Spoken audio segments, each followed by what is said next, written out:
hands-on with the PS5 controller and a live gameplay demo of new PS5 gameplay with the controller. And we also have a direct comparison between the PS4 controller and the PS5 controller. You're going to want to watch the video through to the end and watch it in 4K if you can. Let me know your opinions on the controller down below, and if you're getting a PS5 this year, then let me know by clicking like on this video. DualShock, and I've got that here, my PS4 Pro DualShock. This is a form factor that really has been around since the original PlayStation, in various different forms. There weren't analog sticks back then, but the DualSense introduces a couple new innovations, and having played it here for a couple of hours, I'll kind of summarize those for you before we get into some gameplay.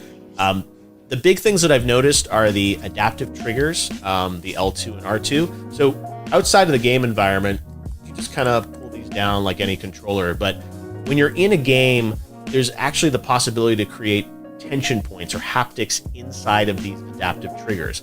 So imagine pulling this down and feeling the pressure from a bow in a bow and arrow, or even in an action game, pulling this down and feeling active reload points, where designers can actually create tension points as you pull this down at certain percentages, and give the player feedback. Controller are the haptics. So PlayStation had Rumble for quite some time, but the haptics add another layer to the experience. It's not just sort of one rumble point, and so it's not just kind of on or off. There's the ability to create other sensations, as you'll see in this demo I'm going to show you of Astrobot's Playroom.